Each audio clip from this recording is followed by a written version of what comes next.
Space, the final frontier. These are the voyages of the Starship Enterprise. Its 5-year mission, to explore strange new worlds, to seek out new life and new civilizations, to boldly go where no man has gone before.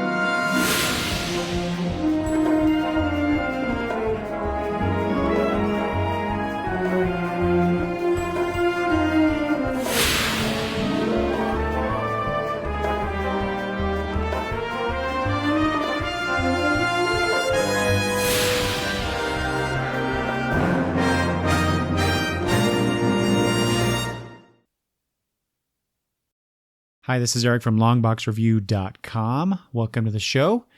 As you may have guessed, this episode will be a spotlight on my very first fandom. I'm talking about my love for Star Trek. So 2016 is the 50th anniversary of Star Trek, which debuted on September 8th, 1966. I was not even born at that time. But very shortly after that, about 8 years later, I fell in love with this wonderful concept, this show, the movies, the books, the comics, everything. And I'm going to talk a little bit about pretty much everything involved in the sphere of influence that Star Trek has had on my life. So I've, for those that may have listened to the last episode, I did talk about some upcoming plans for the episodes, and those are still coming. I got sick, and schedules weren't coinciding, and so those will have to be postponed until the new year. And also, apparently, I'm continuing it's now a trend because it's happened twice now, where I examined something at the end of the year for a certain kind of anniversary for that particular concept. Last year, it was my spotlight on the new Teen Titans. And this year, like I said, I'm continuing the trend as I delve into Star Trek. So like I said, it debuted in 1966, but my first memory of Star Trek was, I believe this would be summer of 1974, I want to say. All I remember is I remember waking up from a nap in this particular house that my family lived in at the time, and I have a very vivid memory of this because this house was the house that I lived in when I went to kindergarten, and we had moved into the house, I believe that very summer. It may have been spring, but anyway, all I remember in relation to Star Trek, what I remember is that I woke up from a nap, and I came in all sleepy-eyed, literally rubbing my eyes with my hands, coming out of my room. And in the living room, my parents were sitting there on the couch, and the little TV that we had, I want to say it was maybe a 13-inch TV, and on the screen, this brightly colored gentleman wearing a blue Starfleet uniform, and of course that is Mr. Spock. And I remember thinking, what the heck is this? And I was, I guess I was hooked, because what I remember next in relation to Star Trek is I would go visit my grandparents who lived in a place called Black Lake, which is located near Coeur d'Alene Lake in northern Idaho. And I would go spend summers or portions of summers with my grandparents. And I remember sitting on the floor of the house at my grandparents' house, and I would watch Star Trek in the afternoons.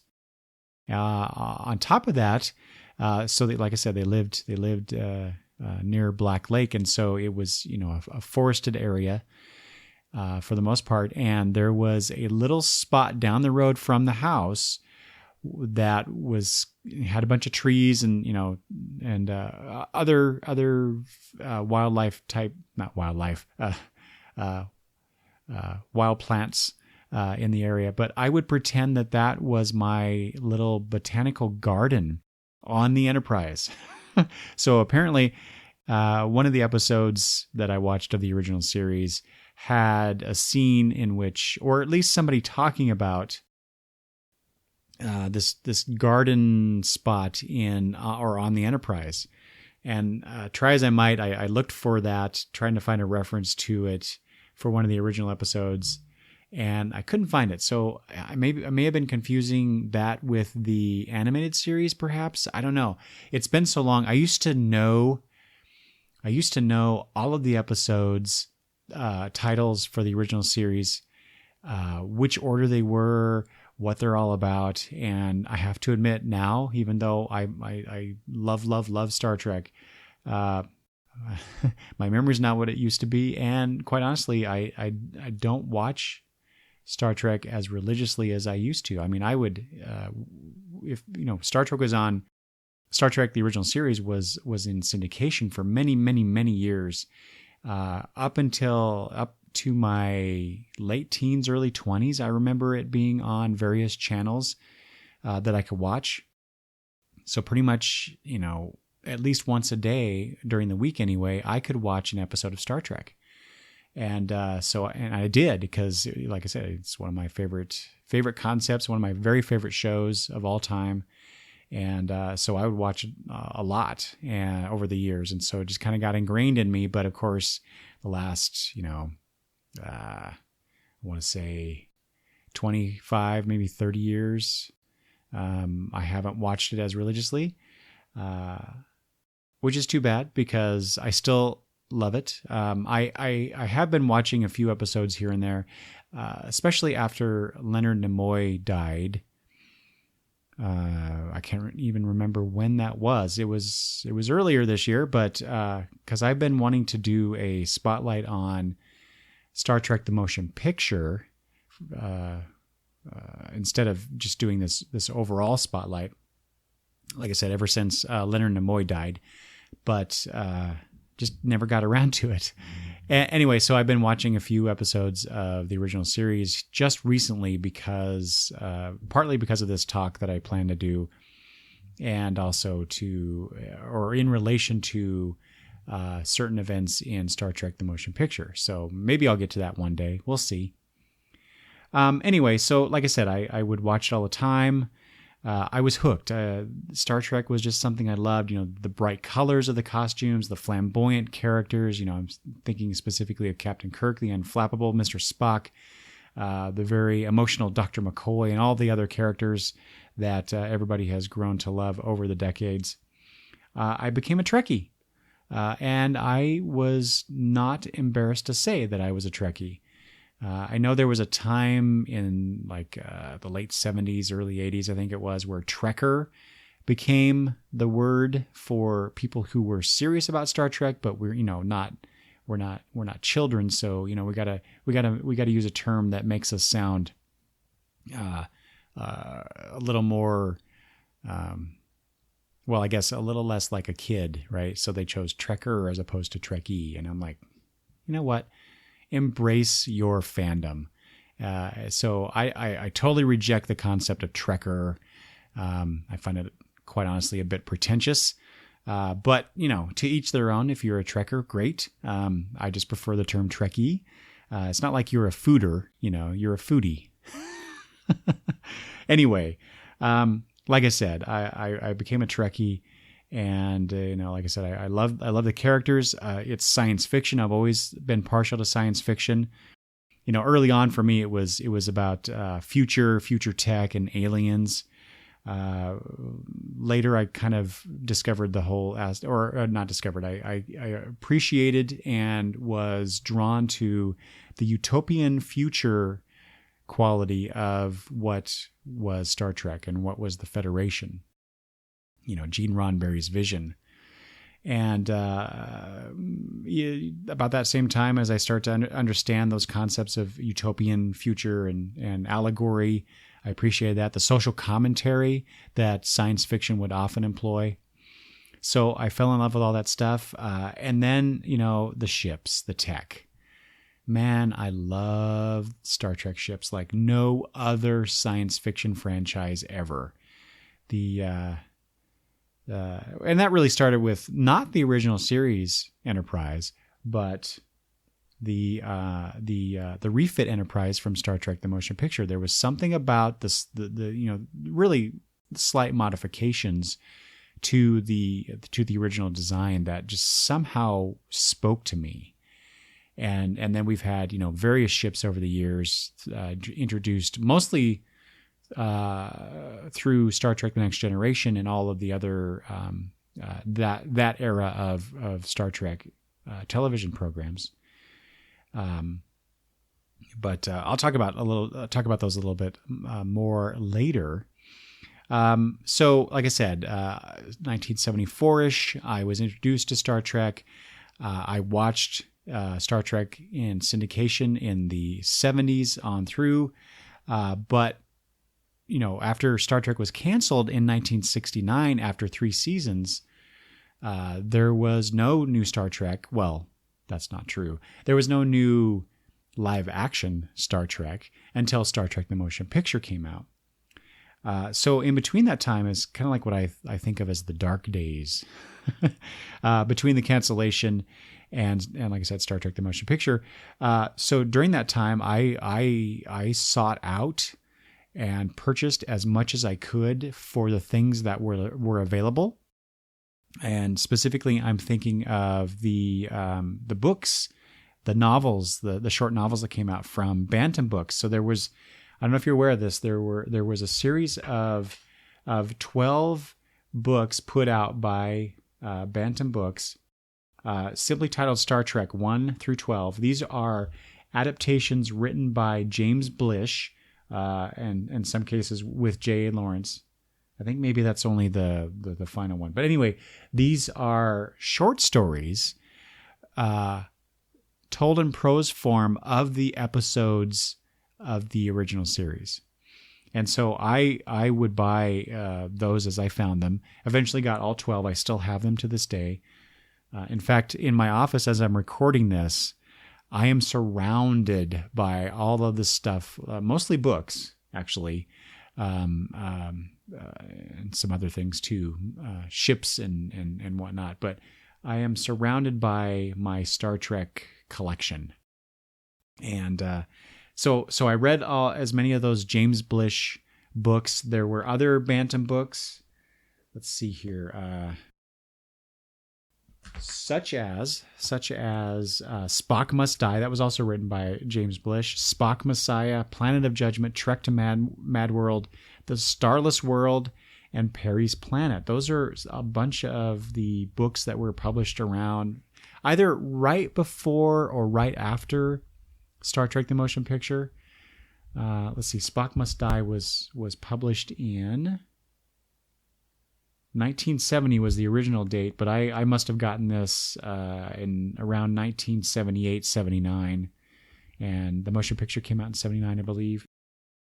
So, there are a bunch of books, and I read as much as I could. I eventually found a copy of The Making of Star Trek by Stephen Whitfield, which introduced me to the whole concept of producing television programs and writing for television programs and all that entails. And that really instilled a love of looking at the behind the scenes things, not just for Star Trek, but for other properties that I love. And so that was kind of like the Bible of what it was to produce a television program, at least from my viewpoint. And I read this, the Making of Star Trek, at least a couple times over the years. I still have it. It's kind of beat up now, but let's see, what else? There was a couple of these, maybe 3, but at least 2 that I'm aware of. It was a series of fan-written stories published in the Star Trek: The New Voyages collections, and I have one here. This is edited by Sandra Marshak and Myrna Colbreth, who actually wrote at least a few Star Trek novels. Once pocketbooks, was it pocketbooks?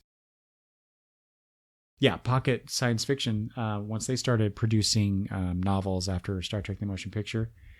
Anyway, they edited this, and there is a particular book or a particular story. I mean, there's a lot of good stories in this the New Voyages collection, but one in particular is called The Mind Sifter, and this was written by, let's see here, I want to make sure Shirley Mayuski, I want to say. Anyway, that was a really, really cool story, and I always thought that they should make either a movie or an episode if they ever did do a new series, a new live action series of Star Trek. Let's see here. So during that time, there was also Star Trek. Oh wait, before I do that, and one other thing, at some point, my mother bought my brother and I just kind of glommed onto his copy, although I don't have it anymore.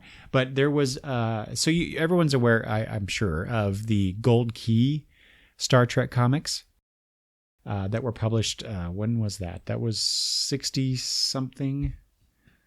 Hold on one second. Let me check my notes here. Yeah, starting in 1967, they started publishing these comics based on the Star Trek concept. And in, I want to say, 1978, Whitman, who was also basically Gold Key, put out a couple of these collections of there were two issues of the Gold Key comics they put together and repackaged, and they called them Dynabrite comics. And we got a couple of those. My mom got these for us. And so, that was my first exposure to Star Trek comics. And I will talk about that in much more detail later. Anyway, so during this time, like I said, Star Trek, the animated series, so that came out in 1973 through 1974, I believe. So around the same time that I discovered Star Trek, but I did not discover the animated series until I think a few years later, when it was still running on Saturday morning during the cartoon block. And so I watched as many of those as I could. I don't think I watched every one of them until they came out like on DVD. I'm not sure of that. I want to say that I watched them all before, but I really couldn't say. In fact, since I'm thinking of it, there were up to the point of Star Trek, The Wrath of Khan, Star Trek II, The Wrath of Khan, I almost had not seen Space Seed, which was the precursor to The Wrath of Khan. But like shortly before that movie came out, I was able to watch it. I think one of the channels that Star Trek was syndicated on was trying to take advantage of the excitement for that movie coming out, and so they would play Space Seed. So I was able to watch it before Star Trek II, The Wrath of Khan. Anyway, so I watched as much of the animated series as I possibly could. And then there was also the Star Trek Power Records. So that, I guess, that was probably my second exposure to basically what you could consider a Star Trek comic. Because if you're not familiar with the Power Records, they were basically comics that you would listen to the audio, the dialogue, and the sound effects as you read the story unfolding in front of you in comic book form. And so I still have one of those. I don't remember when it came out, but it had a couple stories in that as well, and I love it. I don't actually have a record player anymore, so I can't listen to it. But every once in a while I'll pull it out just to read the story. Okay, so that was like I said, the dark days between basically the mid 70s through the time of Star Trek: The Motion Picture. So 1979. So I'm a huge Star Trek fan, and I remember when Star Trek: The Motion Picture came to my little town. to the only, no, it wasn't the only. It was our big theater, which had 3 screens at that time. And I begged my parents to let me go. I can't remember if I had to take my little brother or I wanted to. But anyway, we ended up getting dropped off. One of my parents dropped us off at the movie theater, and I'm dismayed because I see this horrendously long line coming from the ticket booth. And I'm standing there and I don't have a watch, but I know, because based on the time that one of my parents dropped me off, that it's really close to the start time of the movie. And I'm freaking out because I'm missing it. I'm going to miss it. And my brother keeps trying to calm me down. I'm yelling at him to shut up because he doesn't understand the importance of what's going on here. And then eventually I honestly do not remember how long it was before all of a sudden most of the line walked away. And it was because this other movie that was out at the same time, and I can't remember what it was. I looked it up at one point a couple of years ago, just out of curiosity, but I don't recall what it is now. But there was a movie out at the same time that everybody was just gaga about, apparently, and they had sold out of the tickets for that showing, and just everybody walked away. And I grabbed my brother's hand and I ran up to that ticket booth, bought the tickets. He wanted to either go to the bathroom or get some popcorn. I don't know which one it was. I did not care. I drug him into that theater. We found 2 seats, and I missed like the first 10 or 15 minutes of that movie. You can imagine how disappointed I was. And it wasn't until the movie came out I probably saw it when it debuted on ABC sometime after that. And that's where you get the ABC, what I refer to as the ABC cut, which was an extended version. It included scenes that were not in the theatrical release. And so yeah, I didn't get to. That must have been at least a year, maybe 2. I should have looked this up. I don't remember how long it was, but I mean, for like I said, for a Star Trek fan as I was, to not see those first 10 minutes, because there's a lot of story set up there in those first 10 minutes of that movie. I want to say that the first scene that I remember was seeing Kirk and McCoy either in his office or it was the transporter scene where McCoy first arrives. I don't think it was, because I don't remember him being bearded in the scene. So anyway, this is a long time ago. So there's Star Trek: The Motion Picture, and I to this day I love that film more than I probably should, because it's generally considered one of the worst Star Trek films.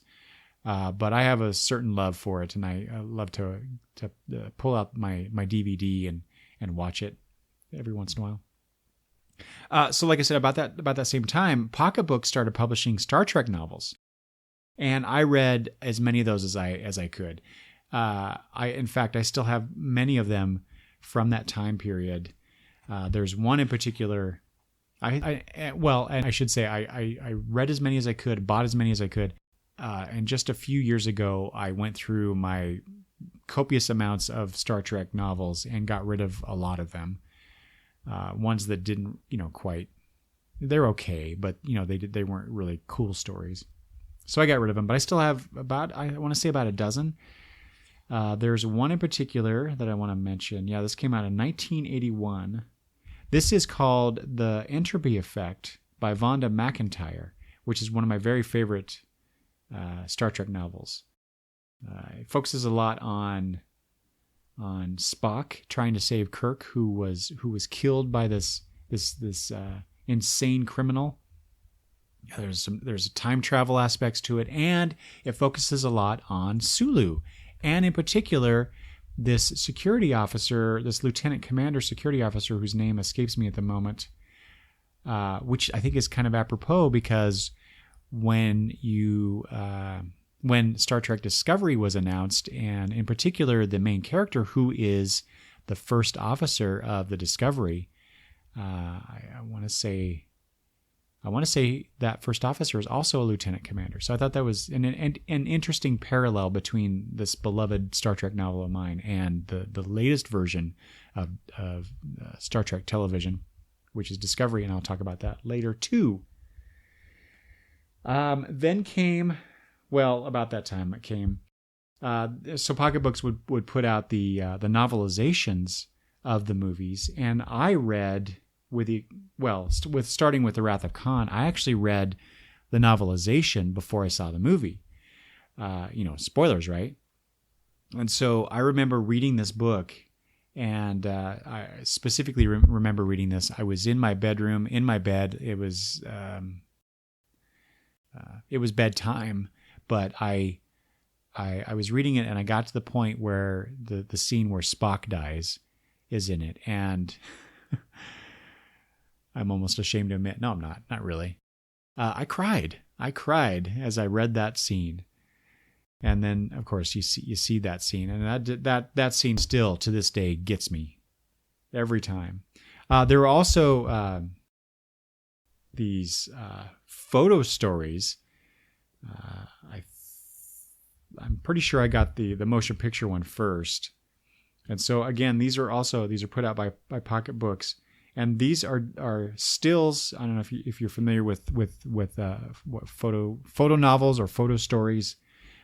They take stills from the movie and then put them together in kind of a comic book form, and add dialogue boxes, so you get the story. They had to condense some things down, but you basically get the movie in this photographic form. And the Star Trek, the motion picture photo story, was done in color. So you get all these nice little color pictures from the movie. And then Star Trek II, the Wrath of Khan photo story came out, and I was really excited, and I get it, and it's all black and white. And they're not dialogue boxes that are added. It's captions added next to or under the photos, the stills from the movie. So it's kind of a letdown, but anyway. I know there were also, speaking of these photo novels or photo stories, I know that they also, somebody did. I don't know if it was Pocket Books, it might have been somebody else, but there are a collection of the original series photo stories, which I have never seen. I've only heard of them. I always keep an eye out for them, but I'm sure they're pretty expensive. So anyway, I think around that same time, this is when the Starfleet Technical Manual came out, and this was a book that had been out before, but it was re-released, I think, around the same time as one of the movies. And so I got that, and of course, has all the great Star Trek techie goodness in it. Talking about the ships and phasers and the uniforms. So it's like that stuff I just ate up. On top of that, I discovered one of the greatest games ever, and I'm speaking of Starfleet Battles, where you on a map, a hex map. You had these little counters, these little square counters, and on top on the counter is the top view of the ships, and you had these little they're called SSD sheets, and you would fill out this energy allocation sheet, and you would power up your shields, your weapons, your warp engines, and you would fly around on this map and battle each other. So it was kind of like Risk in a way, sort of. But it basically it was a tabletop Star Trek game, and I discovered that, and I roped my friends into playing it as much as I possibly could. I still have the original games that I got back in 1979, 1980-ish. And have added to my collection since then, because there's been a lot of product put out over the years from who puts that out? I'm blanking on it now. I'm gonna look that up. Oh yeah, it was the Amarillo Design Bureau. I believe it's now called something else, but that's who. Yeah, it came out in 1979. Anyway, I love that game. There was a new edition that just came out a few years ago that was designed because the rules for Starfleet Battles was, enormous. There was, the rule books were just chock full of, you have to do this to do that, and this is how you do this thing. And anyway, people would not play with me because there were so many rules, and I wasn't a walking encyclopedia of the rules. So we'd have to stop. We have to look up the rule, determine if you could or could not do it in this way, and so it slowed the game down. Anyway, the company that produced Starfleet Battles came out a few years ago, like I said, with a faster play version that I ended up getting as a gift. My wife got it for me.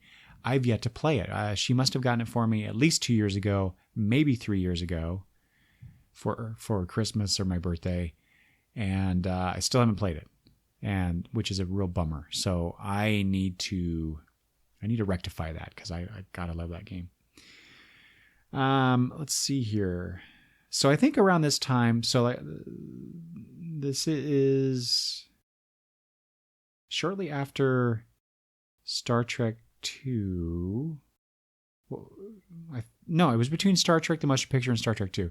This is where I became aware of the comics that were coming out. So Marvel Comics got the license after Star Trek the Motion Picture, and I only got one issue of that comic, and I'll talk about that in more detail later. Then DC got the license after Star Trek 2, and continued on through after Star Trek 5, and then of course now IDW had. I think Marvel got it again.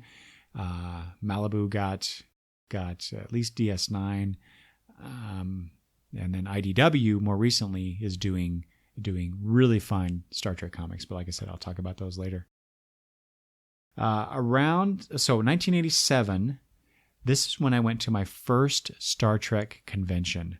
So a buddy of mine, Norman, he and I had a love of Star Trek, and he told me about the Star Trek convention that was coming to Spokane, Washington in May of 1987. And so we decided that we would go.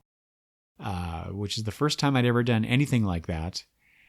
We had to get, basically we went to our teacher, our homeroom teacher, and asked if we could leave school early so that we could go to this convention. And she was really cool about it. I think she wasn't as big a fan, but I think she was into Star Trek at least a little bit. Anyway, so we went to Star Trek. We drove what is it, about 100 miles? No, it's more like, about 110 miles. We would drive there. This is over the course of a long weekend, so Friday, Saturday, and Sunday.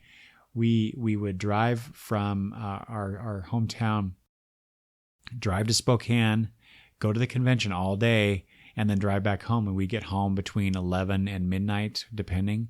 And we did that for 3 days. It was awesome. I met, I met Majel Barrett there. So this was right before Star Trek 4 was coming to theaters. And they showed a quick scene from Star Trek 4 that got cut from the final version, they told us. And it happened to be a scene involving Nurse Chapel, Majel Barrett. And so I was in line looking at stuff, and she was there talking to fans, and and I talked to her and let her know that I thought it was unfortunate that they cut that scene because I thought it was really cool, and she thanked me.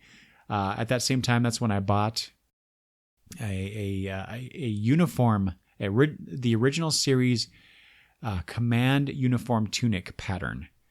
And I held onto that thing for a few years, and then eventually my wife, who knew how to sew a little bit, made the command gold uniform for me. So I thought that was really cool. I still have it. I can't fit into it anymore. the velour shrinks, right? It has nothing to do with my girth, of course. Anyway, so back to the con though. I also DeForest Kelley walked by me. We were in the big convention hall for the place that it was in, and D. Kelly had just arrived. I don't remember exactly what was going on, but all of a sudden he just, they announced him. He appeared on the stage. He said a few words, and then he walked down. He walked off the stage and then walked down the row, the open, the walkway, through the room, through all of us fans. And, it kind of surprises me now that we didn't, some people didn't mob him as he walked. And I happened to be sitting on the aisle seat, and he walked right. He was inches from me, which at that time it was like being in the presence of God in a certain way. And but it struck me. I remember thinking, wow, he looks old. He looked frail. And you see him up on screen in Star Trek 4, and he didn't look like that. So it just really surprised me then. I also walked by.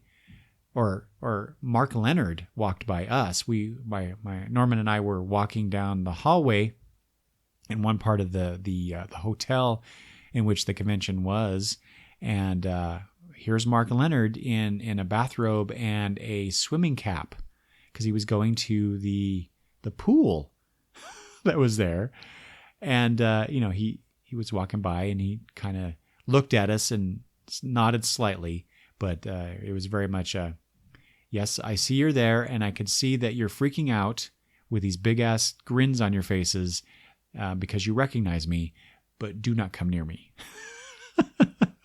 But it doesn't matter because both Norman and I were thrilled that we got to see Sarek up close and in person. And finally, I did see, who was it?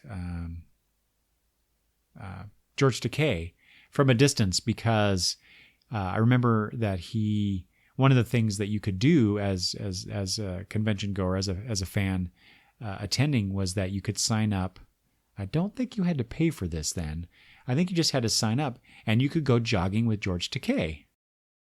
And I remember Norman and I were walking into the hotel as we saw this large group of people jogging away from us, and there was George Takei there up front, at the front of the group. So they don't do things like that anymore. Of course, everybody's much older now, but I just thought that was really cool that they were so willing to. Some of the folks were so willing to interact with the fans in that way.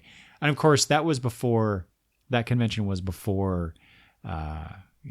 Was it Creation Entertainment or whoever it is that is in charge of the Star Trek conventions now, where, it's a huge money-making thing. It's very, I kind of think of it as much more structured than the early conventions that I went to.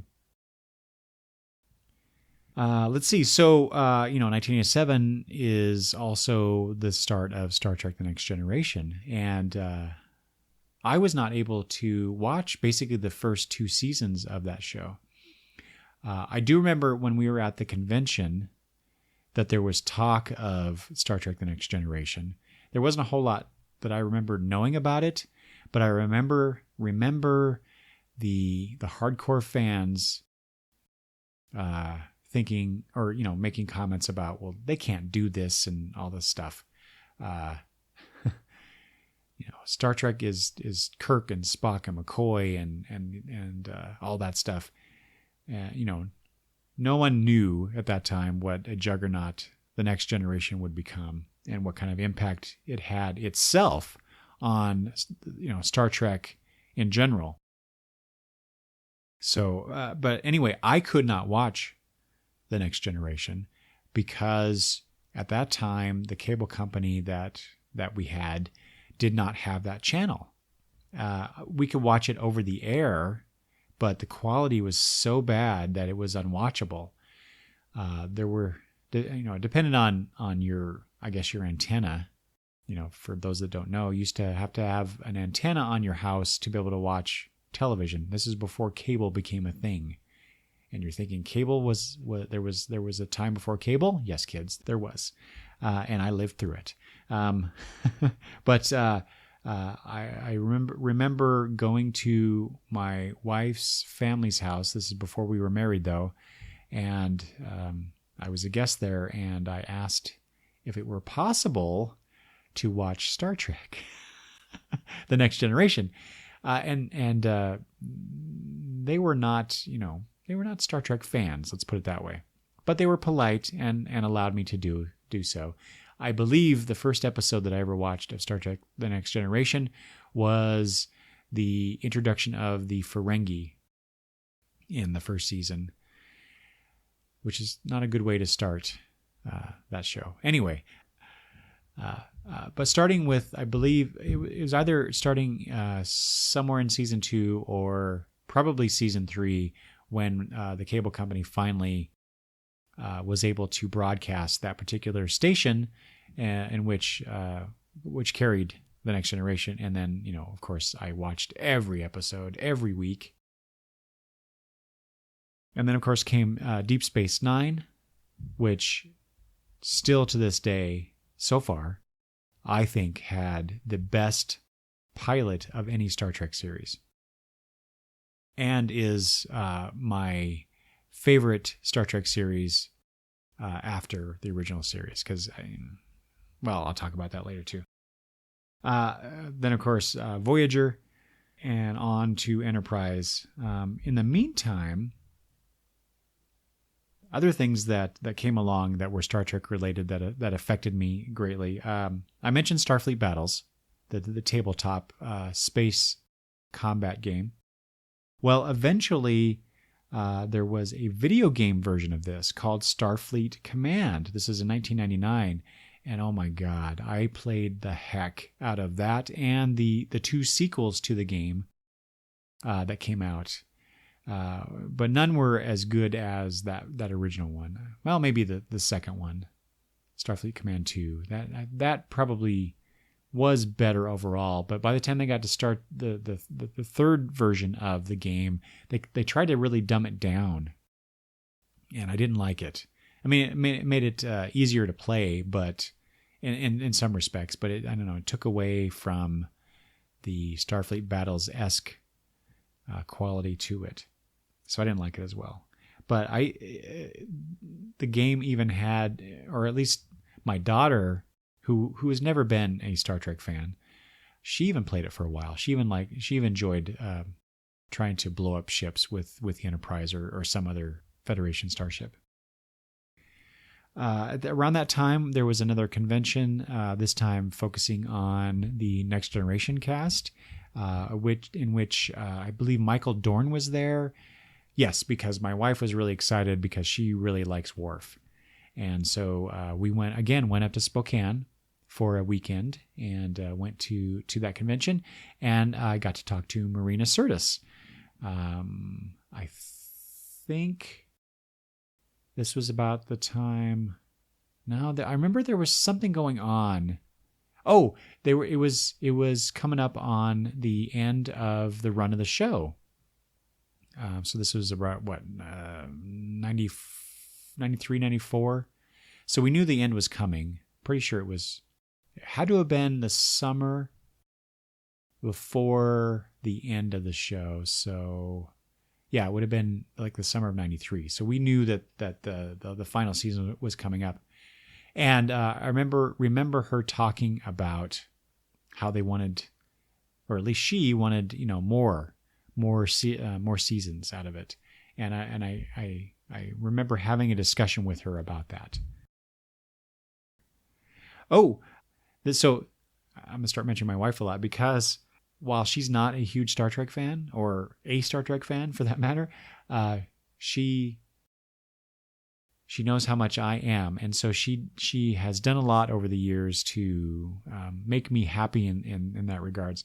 One of the things that she did was she surprised me with a trip to Las Vegas when the Star Trek Experience opened up. So we got to go within that first 6 months, I think it was, maybe the first year, within the first year for sure, of the opening of Star Trek The Experience, which, talk about immersing yourself in Star Trek. When The Experience was there at, what was it, the Las Vegas Hilton, I think it was. And it was, I couldn't even, I don't think I could adequately put this into words, how I felt there. It was almost a religious experience for me. It was wonderful. But not only did I get to go there, but we went back and I was able to take my daughter with me. It was just a vacation to go to Vegas, and so I got to experience that with my daughter. So that was really cool. Let's see. Also around this same time, I discovered that there were the fan web series, the Star Trek: The New Voyages, which then I think became Star Trek Phase 2: The New Voyages. That was interesting to see. Actually, a well done fan made television show, I guess is the best way to put it. The actors were doing their darndest to portray, the characters of Kirk, Spock, McCoy, and the rest. Over time, of course, some other actors have taken on the roles. I think they've had at least 3 Captain Kirks, maybe just as many Spocks, but it's still going on to this day. You can look it up if you go look for Star Trek Phase 2, the new Voyages, or Star Trek New Voyages, or whatever it is. Not to be confused with Star Trek The New Voyages, the book series that I mentioned earlier. And of course, heyday of the Next Generation, they came out with all of these reference books, the companions or compendiums, the Star Trek and the Encyclopedia, which they just came out this year, 2016, which I'm hoping Santa brings me if I've been a good boy. The latest version of it, for the 50th anniversary, they came out with a 2-volume set of the encyclopedia that I want really bad. The chronology, which I love the chronology. That stuff just trying to fit in the time period and stuff. When Star Trek Enterprise was going on, that next season, if they would have gotten a 5th season, if I remember correctly, that time period, that should have been the time of the Romulan War. And so I was really curious how they were going to do that, or if they were going to do it, or if they were going to jump over it or whatever. But the chronology is one of those things I love. The tech manuals, they have the Star Trek The Next Generation tech manual. There's a Deep Space Nine tech manual. I love that crap. I really do. There's the ships of the line. There's this set of calendars, and then they took the pictures from the calendars and put them into a couple versions of the book called Ships of the Line. It's just this wonderful digital art showing various ships, mostly Federation starships, but others as well, set in the Star Trek timeline. So those are wonderful. I pull those out every once in a while. As I said, I love the ships, and so there's a book tailor made for me. Then after Enterprise, we had a little bit of time where there was no more Star Trek, and then we get the reboots, the reboot movies, and then of course Discovery, Star Trek Discovery, which was supposed to debut in January 2017, but has been pushed out to May 2017. And that will start the next 50 years of Star Trek. Speaking of Discovery, let me just talk about that. And there's some other things I'll get to. Okay. I'm really, really excited to see Star Trek Discovery. It's more Trek. It's more Trek on television. I think Star Trek works better on the small screen with multiple episodes so that you can focus on the characters and the development of that universe, that time period or whatever. And I'm also really liking the idea of the focus on the first officer in the series, instead of the captain. We have had way too many shows focused on the captain and his tight band of crew that he often, or she often, interacts with. So I always felt like, so there was, speaking of that, there was a Next Generation episode called Lower Decks, which was a whole episode focused on some junior officers on the Enterprise. And I always felt that they had a missed opportunity there, because this was, at the time that that episode aired, I think Voyager was coming, and we didn't know a whole lot about it.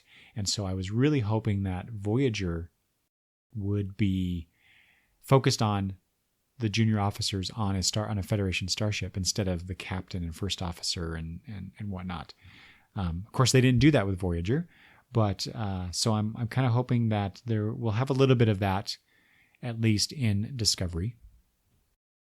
However, this could turn into another like West Wing type situation where, if you're not familiar with the West Wing, or this aspect of the West Wing, the show was supposed to focus on the people who helped the president, the chief of staff and the people who worked for the chief of staff, but the audience response and the response of the creators of the show for Martin Sheen's portrayal of the President Bartlett, became overpowering, and so they focused a lot on the president instead of on the other characters. So I'm kind of concerned that might happen with Star Trek Discovery, where we start off focused on the first officer, but it quickly becomes the first officer and the captain. So we shall see. We don't know a whole lot yet as of this recording about that, but I'm really looking forward to it. I'm not too sure about the time period, which I believe is like 10-ish years before Kirk's time. So mostly because Star Trek Enterprise, well, I enjoyed it quite a bit. It was not a fan favorite, and I always question the idea of going back to earlier time frame within Star Trek, because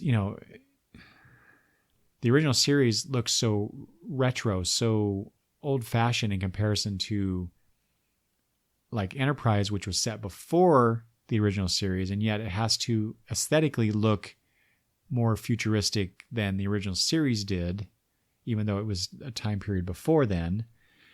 But maybe having Discovery set just a few years before Kirk's time, that way you have that familiar. You're tapping into that nostalgia aspect of the original series, but you also get to take advantage of the kind of like, not the early days of the Federation, but how Kirk was often out in the outer reaches of the Federation, and basically he could do pretty much whatever he wanted to.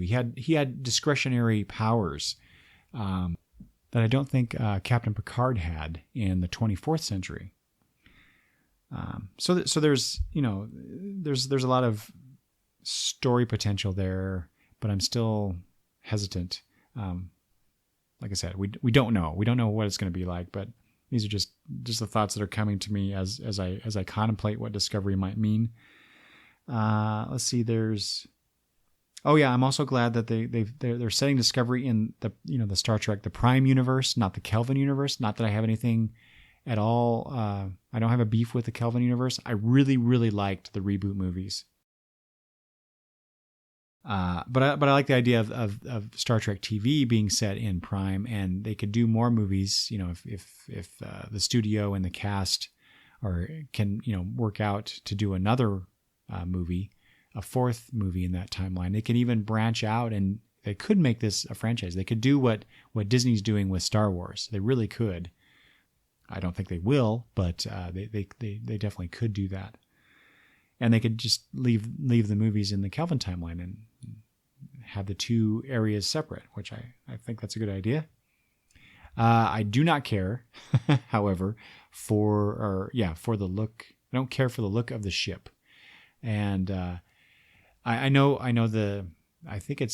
think they've officially talked about this for some weird licensing thing, I guess, but they've based the look of the Discovery on concept art for what the Enterprise could have looked like for what was it? Phase 2, Star Trek Phase 2, the aborted second television series that they were going to do. I might be confusing that with something else related to that time period before Star Trek the Motion Picture. Anyway, just the idea of a flat secondary hull just looks plain and not interesting at all. But we'll see. So I love the ships, but I'm not loving this one.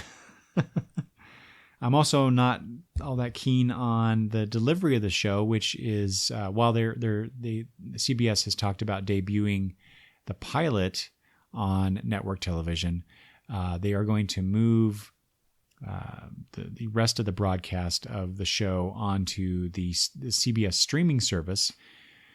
You know, you spend $6 or $7 a month to access that. Yeah, I don't know. I can understand why they want to do that, but and there's been a lot of talk recently as I record this about how they could do more adult stories because anything that's on the streaming service isn't subject to the standards and practices of broadcast television, which makes me kind of leery. You know, are they going to do Game of Thrones in Star Trek? I certainly hope not. But again, we shall see. But still, it's more Star Trek. So I am very optimistic. I'm very much looking forward to it. I can't wait to see what it's going to be. I just have to decide if I'm going to pay that monthly fee to access Star Trek week to week, or if I'm going to wait until the the dozen or so episodes I think they talked about doing, until those have aired, and then binge watch it. I probably won't do that because I can't wait. I'm too much of a Trekkie to do that. Okay, so I just want to talk about kind of like my history and my experience with Star Trek. Now there's some other things I want to get to. You can't do a talk about this great fandom that is Star Trek without doing some rankings, right? Because everybody loves to do their top 5 type stuff. So, and I am no exception. So I wanted to talk about some of these things. So, favorite series. How do I rank the television series in regards to all the Star Trek stuff? Well, the original series is, number one, or really, I think of it as it's set apart. It's the original thing. Everything else comes after it, no matter what. I just happen to love the original series. The Kirk, Spock, McCoy dynamic, all the other secondary characters. I mean, that show built the foundation upon which all these other things came. So has to be the original series. And on top of that, you got to watch the episodes in production order, not broadcast order. I don't understand people who want to or like watching Star Trek in broadcast order. I understand that's how it was presented, but I prefer watching it in the production order because you get to see the evolution of the series, especially over the first dozen episodes.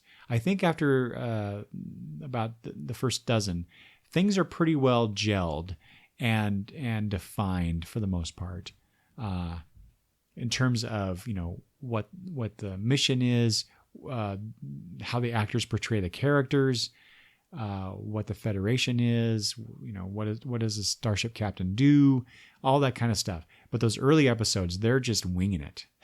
And it's really cool to see that evolution, especially when and not just that, but those early episodes feature a lot of background characters that we never see ever, especially later, mostly for cost reasons. But you get to see, like in the second pilot, the one where William Shatner's there portraying Kirk, they did. You could see there's a scene where Kirk and Spock are playing chess on the rec deck And in the background, you see these people just kind of milling about, hanging around, having a good time. And they're wearing such obvious 1960s clothing, stuff that you would wear like on a beach or, out playing croquet or something. And it tickles me to see that. And then you would also see in episodes after the pilot, in the hallways of basically the hallways of the ship. There's another name for it, but I'm blanking on it now. But you would see all these characters and all these different kinds of costumes, versions of the uniforms and work uniforms and stuff like that you did not see later on, again, because of cost. And I just like that. I particularly like those first dozen or so episodes. For me, because now the original series, not too long ago, they came out with the enhanced versions of the episodes where they went back and redid the special effects or the optical effects. So you get more computer-generated looking flybys of the Enterprise, much better looking planets in which they orbit than the original series stuff. I don't care. I guess I kind of have more of a love for the original stuff, paper mache rocks and all. But I honestly don't care. I'll sit down in my bedroom and real quick before bed, I'll turn on Netflix and I'll watch one of the enhanced versions of the episodes, and I really don't care. Either way. Okay, so like I said, the original series, that's set apart. That's numero uno, right? And then of course, what comes next for me is Deep Space Nine. Like I said earlier, Deep Space Nine had the best pilot of any Star Trek series, I believe, and they only improved from there. With it was a different setting, a different command structure, sort of initially, and just a lot of opportunity for character growth and development, a lot of opportunity for discord between the main cast and the secondary characters, which you never or rarely got on Next Generation. Roddenberry Roddenberry made it very clear early on in the development of the Next Generation that people were past petty grievances and selfishness and the like, which it's a great idea. I just never subscribed to it. We can build a great society, but we're always going to be at some points petty people. And that's never going to go away. I can't see that being bred out of us. We're too human for that. But so that's one of the reasons I like Deep Space Nine. And just the Dominion War and what that all meant on Deep Space Nine was something that they'd never done on any Star Trek, and I really like that idea. Next is the Next Generation. That's taking the original concepts and modernizing them at that time and developing them further. There's many great episodes of the Next Generation I absolutely love, and it's mostly Patrick Stewart's Picard that drives the love of the Next Generation for me. Well, that and Q and Picard interacting together are always great.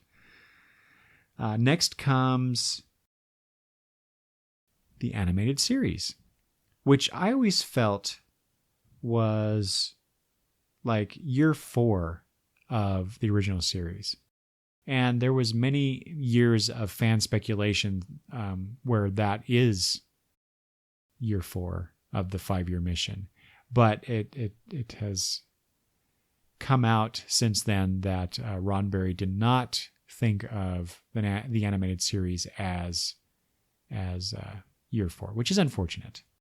But in my personal continuity, it is. After the animated series, let me just talk about that for a second. So there was actually some really good episodes there. in the animated series, worthy of inclusion in the canon, but it's not apparently. And just it was highly entertaining. And I love the theme music for that. It's not the original series theme music. It's reminiscent of it. You'll hear it at the end of the episode. I'm gonna play that there for you.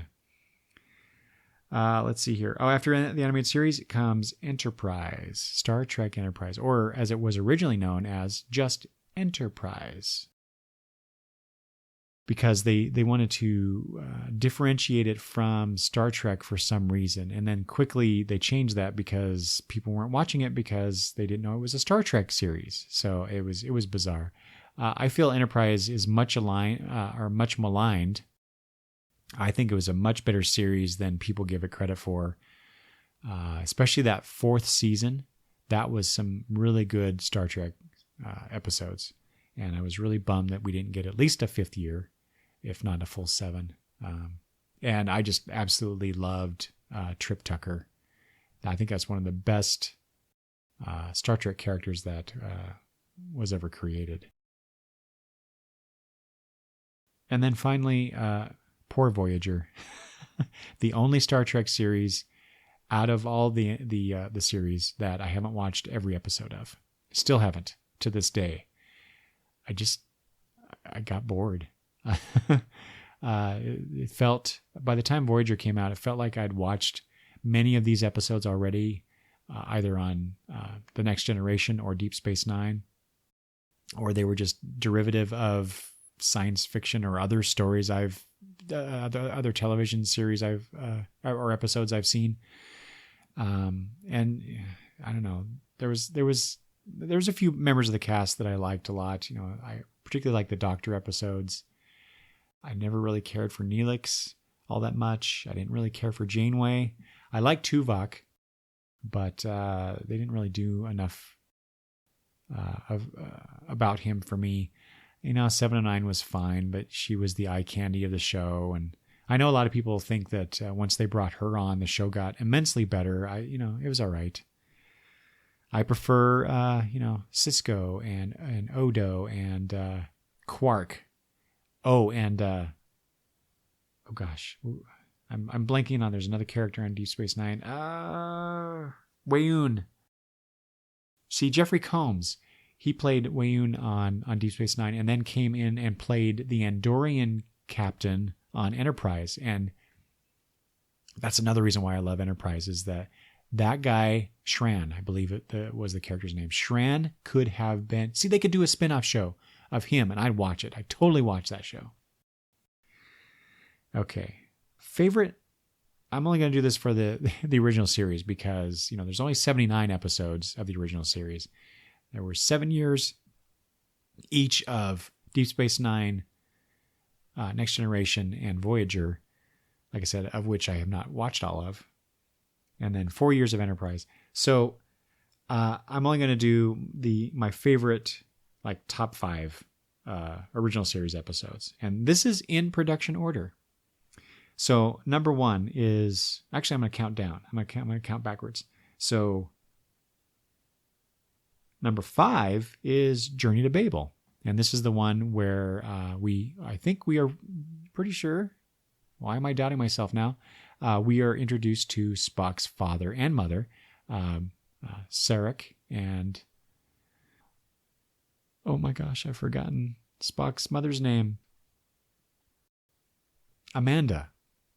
Anyway, we're introduced to that. So Mark Leonard returns to Star Trek, playing Sarek this time. That was a really good episode. That's also where we get to see an Andorian like Shran, along with a Tellarite and some other people. But that was really cool. Number 4 is Mirror, Mirror, the Mirror episode where the alternate version of the Star Trek characters.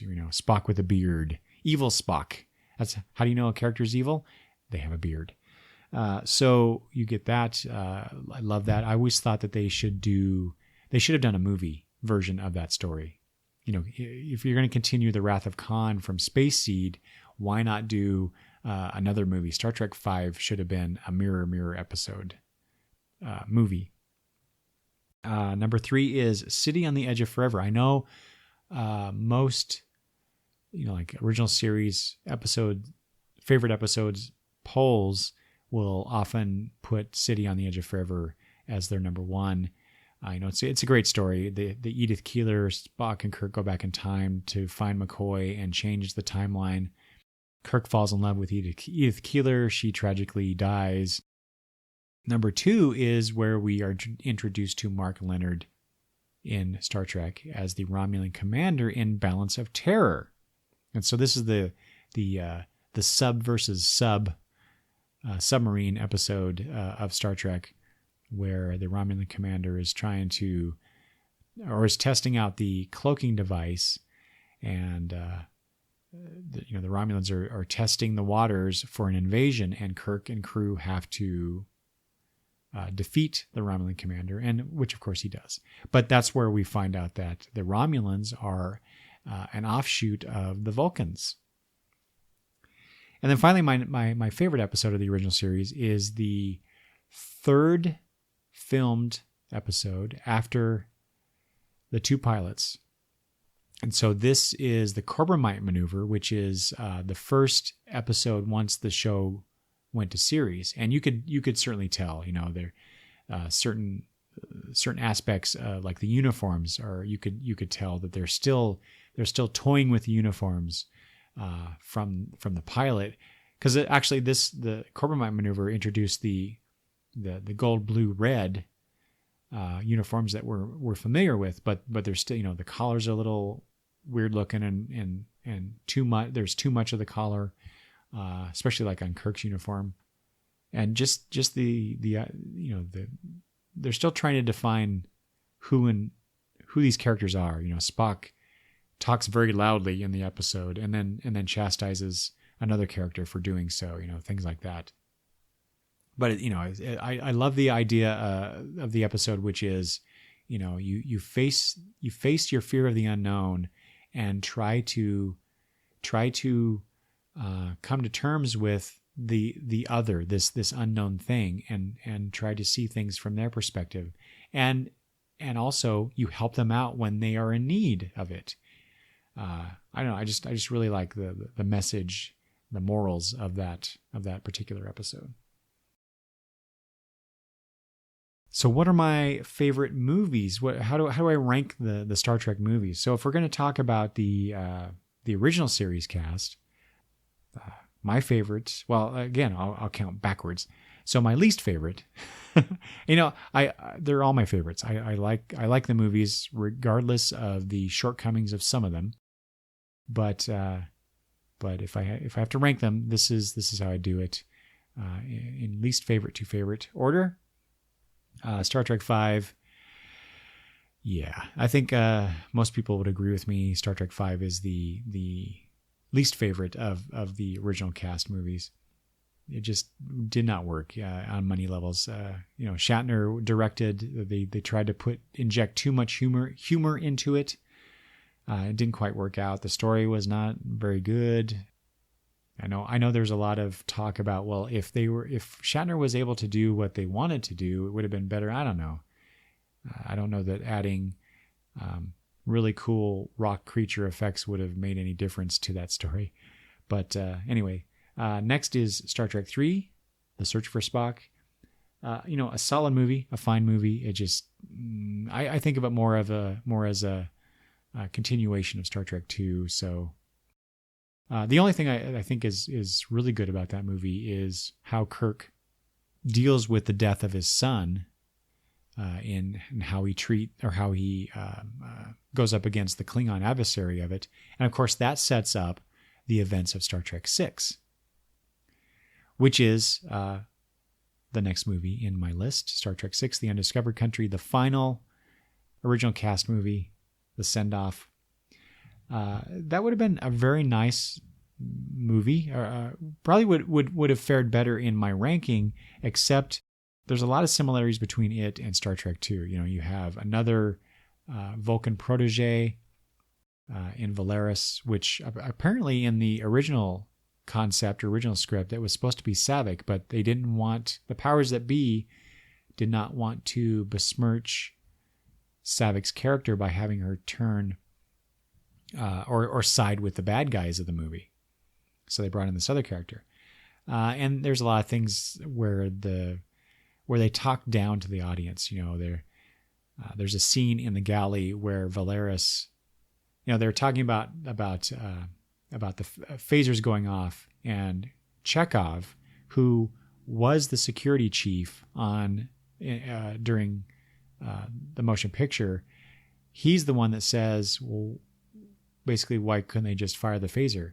And Valeris, who is the cadet or just graduated cadet, is the one that points out to Chekhov, by firing a phaser at a pot full of mashed potatoes that are being prepared in the galley, and the pot disappears, is disintegrated, but the mashed potatoes are still there, if I remember correctly. And this alarm goes off. So I hate when they do that. I hate when movies do that. Don't talk down to your audience. We'll get it, okay?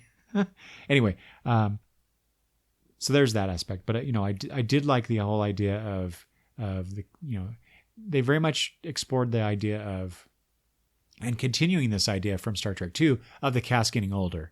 The Enterprise was supposed to be decommissioned, and they were dealing with that aspect of it as well during that whole mission. Next up is Star Trek IV: The Voyage Home. I think this is after Star Trek II. This is generally thought of as the best Star Trek movie. You get the whales. There's some humor, but not, it doesn't overpower. But they go back in time. You can't go wrong with a time travel episode, right? Or a movie. But they go back in time. It's a good message. There's some good interaction between the characters, especially Kirk and Spock. And some other characters as well. But, it's a fine movie. I really enjoyed it. But it wasn't beat out by Star Trek: The Motion Picture. And I know that movie generally goes on people's, or just generally lower in people's list of favorite Star Trek movies. But as I said earlier, it has a special place in my heart. Star Trek returns. These characters return. The whole V'ger thing is like, it's okay. I mostly enjoy it for the interaction of these characters, these friends coming back together after, a 2.5-3 year absence away from each other. So I just really enjoyed that. I would have liked to have seen another movie set around that same time period and how the characters start to become a family again. Because when you get to Star Trek II, which is my number one favorite Star Trek movie of all, really, but of the original cast for certain, they've already established that relationship. They're well into that, because you look at the relationship between Kirk and Spock, the few scenes where they talk to each other, and it's quite clear that one, Spock is a changed person. Where you see a little bit of that in Star Trek: The Motion Picture after he melds with V'ger. In Star Trek II, some time has passed between those two movies. It's quite obvious. And Spock has come to terms with his human and Vulcan halves, and to the point where he is offering wisdom to his commanding officer and longtime friend, Captain Kirk, or I guess at that time, Admiral Kirk. But I really especially like just the examination of basically getting older and what that means to people. Back then in 1982 when that came out, I was still a teenager. But now I really appreciate that examination of what it means to get old and how that affects you. And I think I should stop talking about that now. I'll get depressed. Of the Next Generation movies, Insurrection is at the bottom of my list. These are all fine movies. I like all of the Next Generation movies. I don't think of any of them as bad movies, kind of like I sort of think of Star Trek V. But Insurrection is just merely it's an okay. It's like an episode of the television series that's 2 hours long. Nemesis is next. I know a lot of people dislike Nemesis a lot for some reason. I actually like it quite a bit. Again, there's that theme of getting older and what does that mean to Picard and in some aspects to Data as well. Next is Generations, Star Trek Generations, which is the first Next Generation film. That generally is looked upon not as favorably as others in the Next Generation movie line, but like the motion picture, Generations has a special place in my heart. Just, seeing the Next Generation on the big screen, I don't know, I like it. There's a scene in which Picard, when he goes into that place, I can't remember the name of that place now. Not the Vortex. What does Guinan call that thing? Anyway, he first appears there in that thing, that place, and it's a scene during Christmas time where he has a family and a wife, and I don't know, I love that scene for some reason. I'm not sure why. And then finally, my favorite Next Generation movie, and I believe is also the favorite of many Star Trek fans, and that's First Contact. Again, time travel story, but it features fan favorites of the Borg. It's just a very solid movie. Was this directed by? Yeah, I think this was directed by Jonathan Frakes. So he did too, just like Nimoy did. So he did First Contact and Insurrection, I believe, and Nimoy did too, as well. So I thought that was an interesting parallel that the first officers of both television series ended up directing two of the movies for those respective casts. That was a neat thing. And then finally, reboot movies. There's been 3. Like I said before, I really enjoyed the J.J. Abrams 2009 Star Trek film. I thought it was a fine way to reinvigorate the franchise by putting this into an alternate timeline. That way, hardcore fans who don't want none of that reboot crap can have their Star Trek, and those people who know of Star Trek but never really got into it have an opportunity to be introduced to the concepts and the characters, but in an updated fashion with some fine actors in Zachary Quinto and Chris Pine. So anyway, if I'm going to rank them, Into Darkness is my least favorite. It's a fine film, but I did not need another Khan movie. There was a point in the where they show the scene of Kirk dying, and Spock is the one who yells out Khan. I almost laughed in the theater when I saw that. It's I've watched it a couple times since then at home, and that scene wears better on me now than it did when I first saw it. But I did not need another Khan movie. No matter how well done by Benedict Cumberbatch, it just did not need that. But what I did need is Star Trek Beyond, which is my number 2 favorite of these 3 movies so far. They got back to what Star Trek I thought is more about, exploration and sort of. I mean, they kind of did that, but it was more of an adventure film as opposed to a retread of some other movie. So I really enjoy that. I need to rewatch that. I've only seen it once in the theaters. I have the Blu-ray. I need to go sit and watch it and enjoy it again. And then finally, of course, obviously, the first Star Trek reboot film from 2009, just because it was the first time we got to see these actors play these new versions of the characters and this new version of the Star Trek universe and what that all meant. I just really enjoy it. I particularly enjoy rewatching that film. One more favorite thing, and then I'm going to talk about comics, Star Trek comics. This is a comic book podcast after all. So my favorite ships. So I've mentioned that a few times now. I love the ships in Star Trek, mostly the Federation starships. If I were going to rank my favorite Enterprise versions of the Enterprise, I'm getting really geeky now, right? You get, let's see, my least favorite, the Enterprise B. Ugh. I do not care for that. That was introduced in, it was long thought by fans that the fans thought that the Excelsior class would be the Enterprise B. Once we got Next Generation, and that's the D.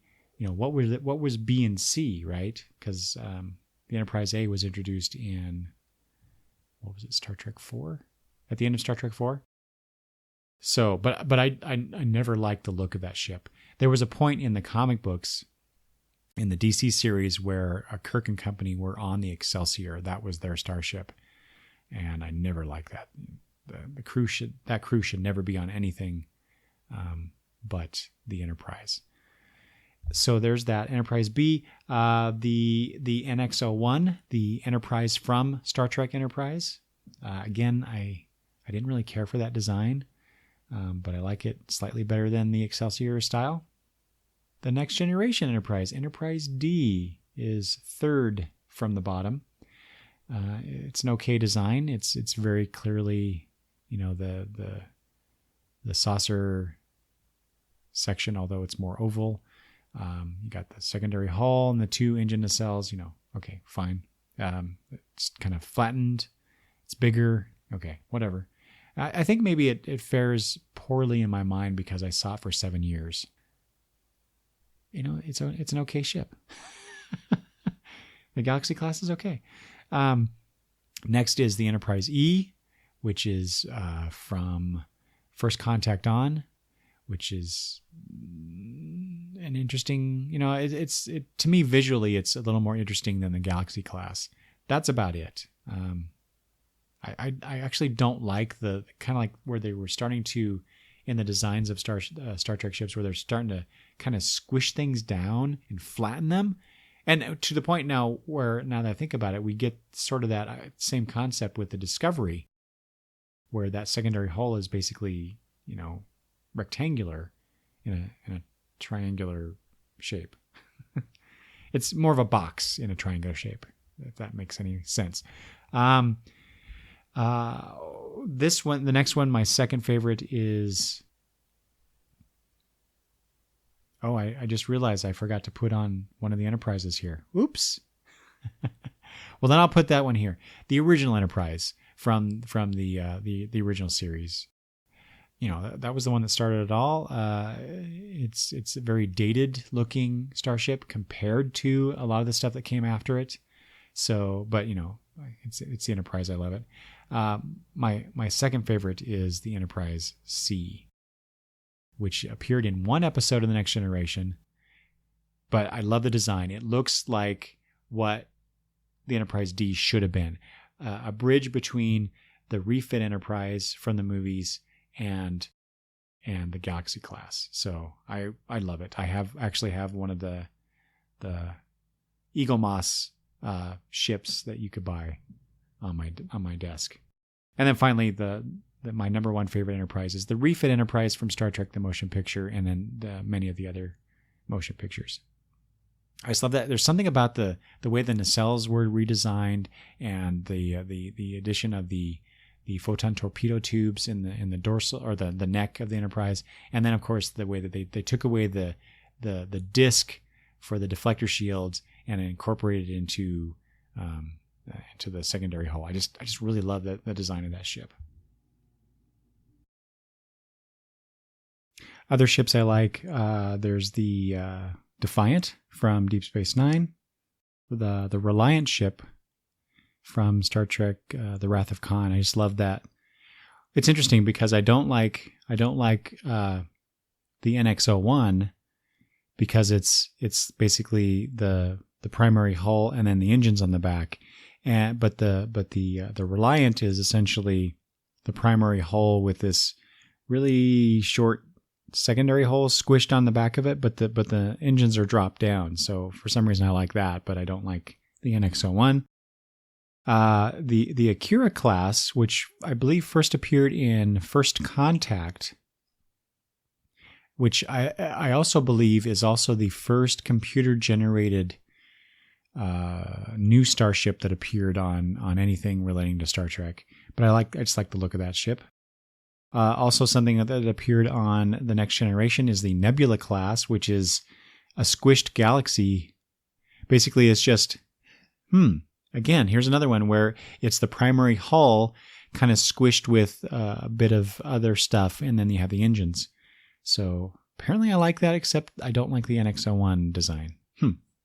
And then finally, just because it's odd, in terms of Star Trek Federation starships, is the Olympic class, which is I believe appeared in All Good Things, the final episode of The Next Generation, where it's the primary hull is this sphere, and they have a secondary hull in the engines. But it's just the idea of a starship that has a sphere.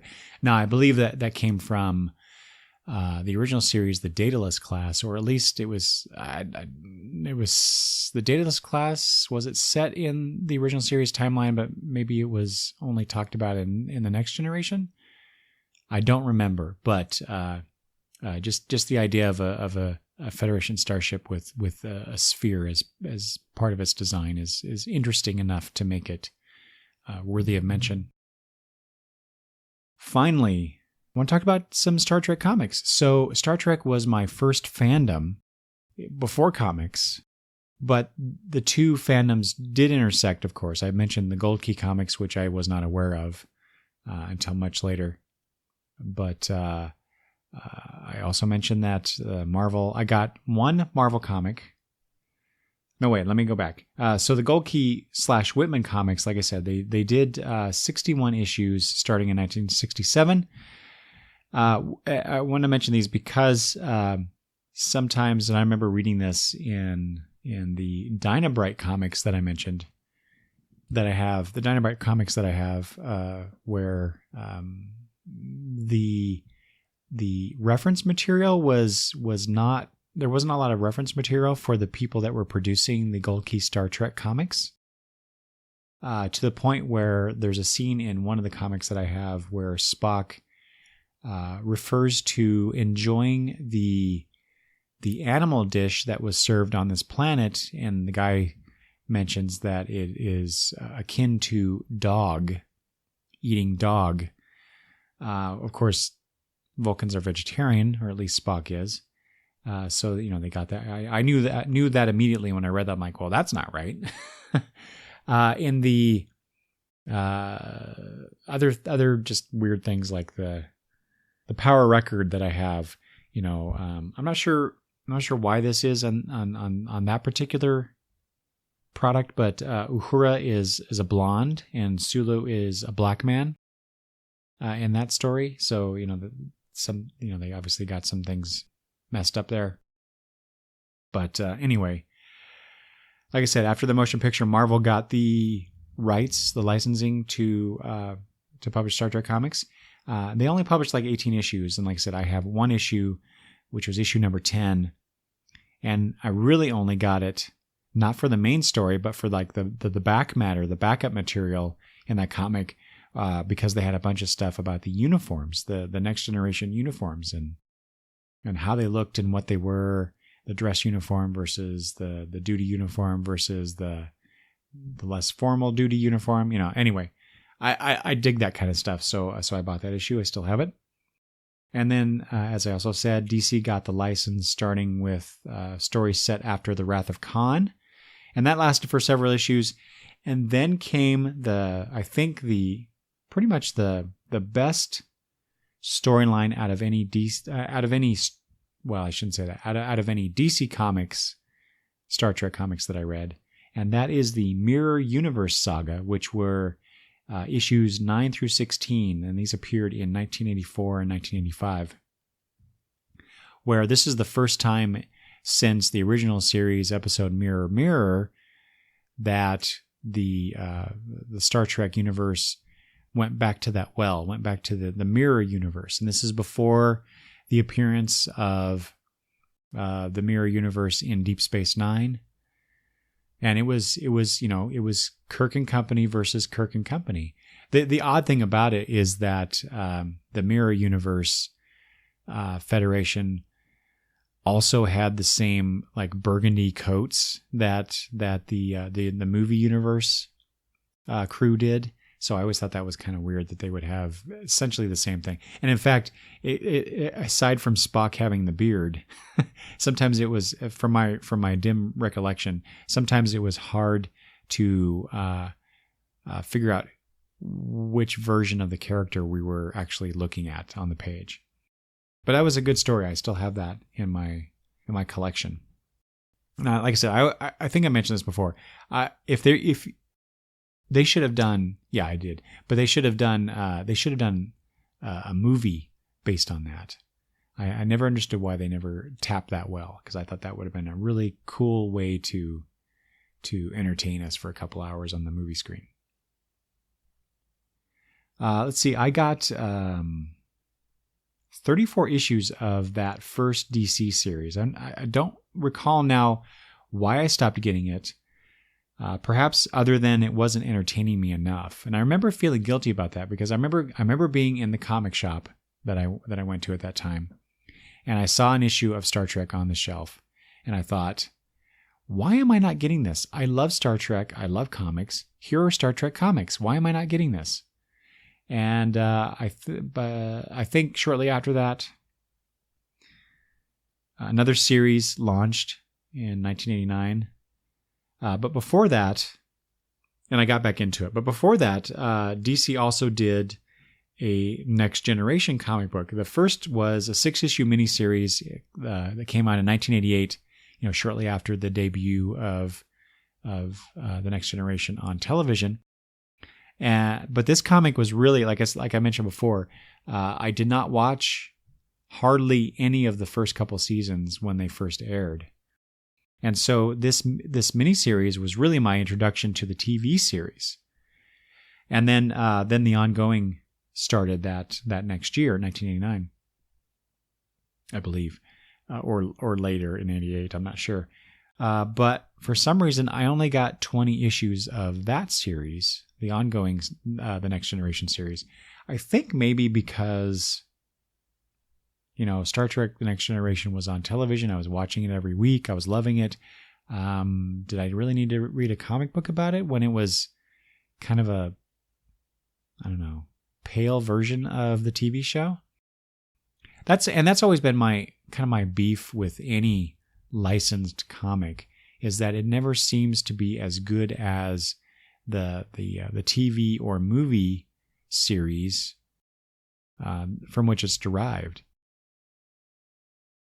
for the most part. During this time, DC also did a 2-issue Who's Who in Star Trek. So DC, back in the early 80s, put out I think it was a 24 issue, the original run of Who's Who in the DC universe. And then they followed up with a couple other versions of it. They also had a Who's Who in the Legion.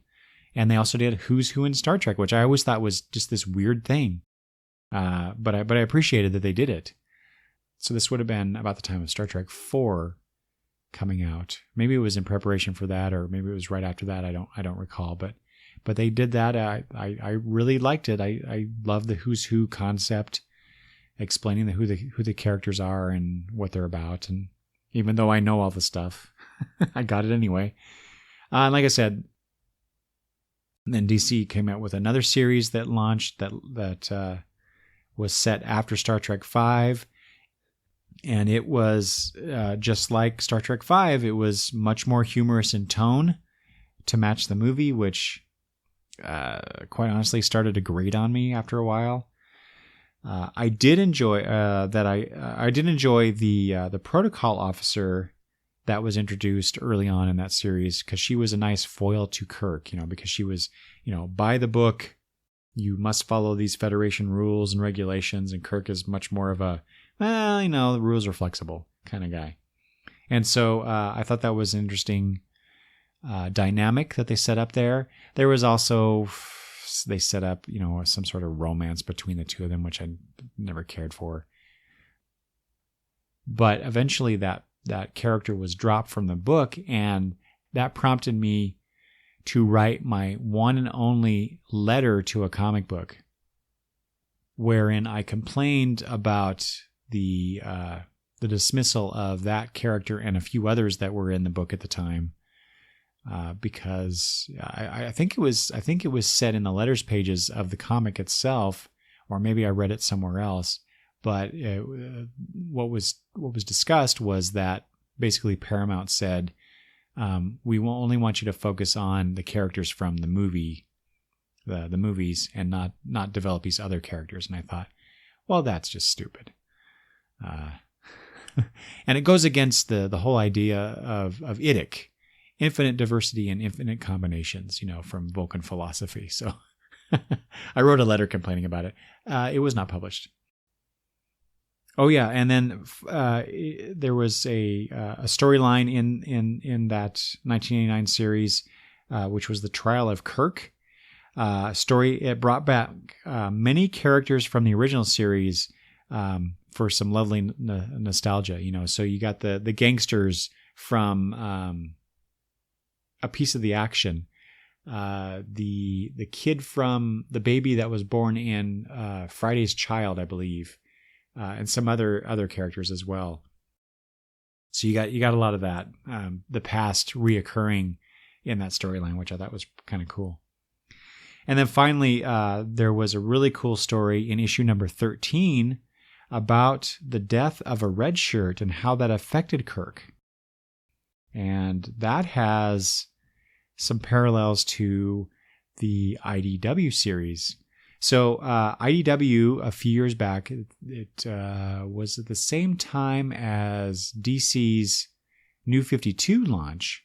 So the new Star Trek series, based on the reboot movies, the Kelvin timeline, came out from IDW. And I decided to go ahead and get that because I enjoyed the movie so much. And I really like the concept of this series, which was that they were going to re-examine many of the episodes from the original series, but within the Kelvin timeline. I thought, well, that might be entertaining for 6 or 12 issues, and I'll get those, and I'll probably end up dropping it because I never stick, for some reason, with a Star Trek series for too long. Although I did get 54 issues of that 1989 series, that's quite a bit. The IDW Star Trek series lasted for 60 issues, and I did get all of those because not only did they tell entertaining stories set in the original series episodes, but they started branching out and doing other stories, doing original stories, more original stories. One of those was issue number 13, which was providing the backstory of the red shirt Cupcake character. So if you remember the 2009 movie, there's a red shirt that confronts Kirk a few times. They get into that. There's that bar fight scene, and then later when Kirk transports onto the Enterprise without anybody knowing it at first with Scotty, this character shows up, and Kirk refers to him in I think the bar scene as Cupcake. And so we get the backstory of that character, and that is one of the best Star Trek stories, filmed or otherwise, that I've read over the last, 40 years, I guess. So at least, during my involvement with and love for Star Trek. So I highly recommend that issue if you're a Star Trek fan and if you haven't read the IDW series. Excellent stories.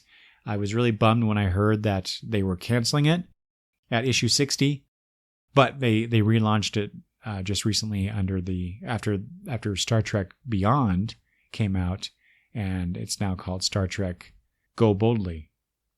Or is it Boldly Go? Either way.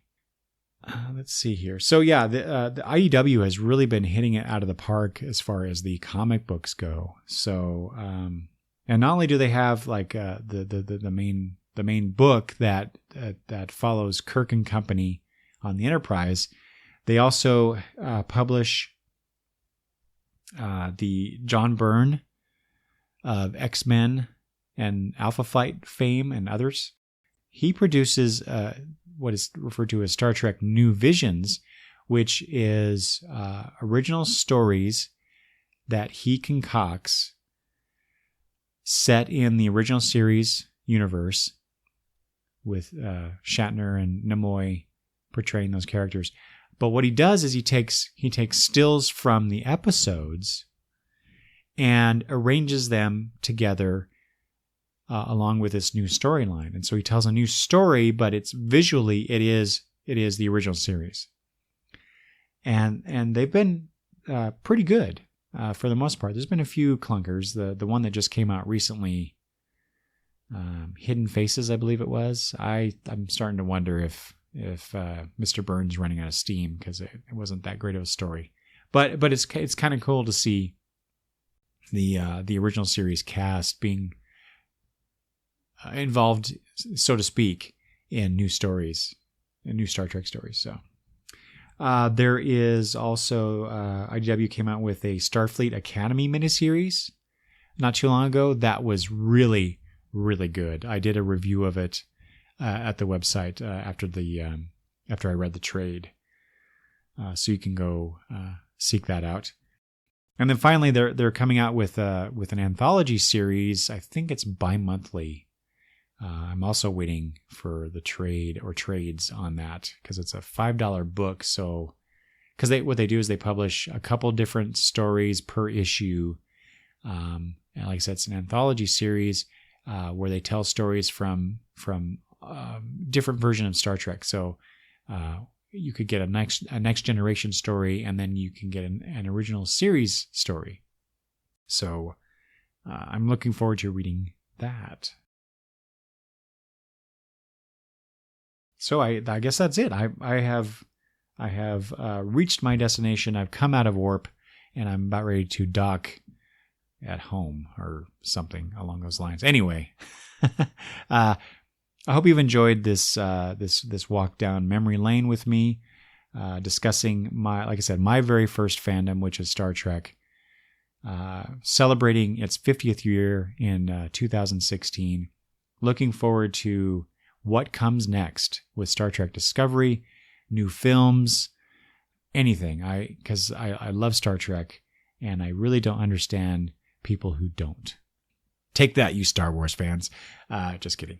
Yeah, anyway, if you are a Star Trek fan and you would like to share your stories with me regarding Star Trek and your experiences with Star Trek, I'd love to hear from you. Please let me know or contact me. You can do so by emailing me at longboxreview@gmail.com. You can also hit me up on Twitter at longboxreview. You can also leave comments about this episode or anything else involving this episode at longboxreview.com. I'd love to hear from you. And I hope, since this will come out right before the end of the year, I hope your Christmas was great. And I hope that you have, or that you're looking forward to a great new year. So with that, thank you very much for listening, especially if you've kept with me over this last year, or years for that matter. And I look forward to many more episodes to come, and interacting with you in any way that I can. And with that, take us out of orbit, Mr. Sulu. Warp Factor 5.